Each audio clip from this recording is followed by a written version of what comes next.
Donc, peut-être pour continuer la conversation avec M. Brazeau, ce que j'ai compris, c'est que l'extension de cette interconnexion-là, ça donne un rapport de force de négociation pour l'expédition du grain.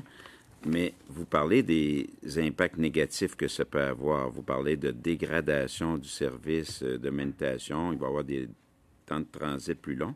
Puis, dans votre mémoire, vous dites une phrase qui m'a frappé, surtout dans un contexte d'inflation puis de problèmes de chaîne d'approvisionnement, que les conséquences directes seront des tarifs de marchandises plus élevés en raison d'actifs supplémentaires pour transporter le même volume. Donc, ça va avoir un impact sur le reste de l'économie.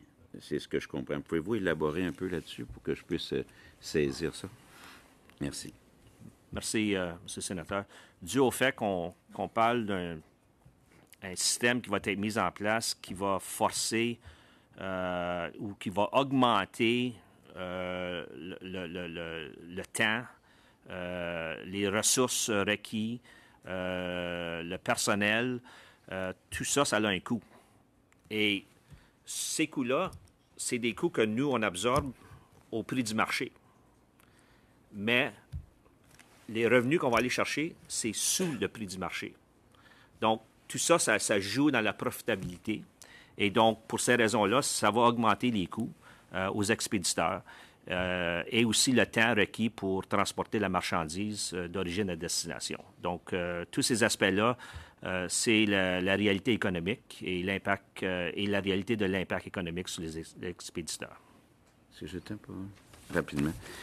Là, quand on passe de 30 à 160, je comprends que ça a de l'impact, mais il n'y a pas vraiment de compagnies de chemin de fer américaines qui vont venir compétitionner dans les prairies. Est-ce que je me trompe? Ou si on monte à 500 km, bien là, tout à coup, ça changerait la game pas mal?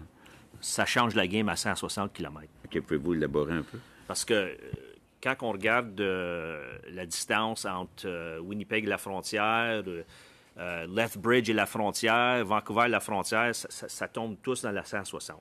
OK? Donc, tous ces aspects-là, ça va ouvrir le marché davantage aux chemins de fer américains. Et comme j'ai mentionné en 2014-2017, on a vu l'impact. On a perdu des revenus, on a perdu des clients parce qu'ils sont dirigés vers les ports américains. Vous n'avez pas la contrepartie du côté des États-Unis, comme vous avez mentionné. Parce que exactement. Ce n'est pas les mêmes opportunités qui existent aux États-Unis pour les chemins de fer canadiens. Merci, M. le Président.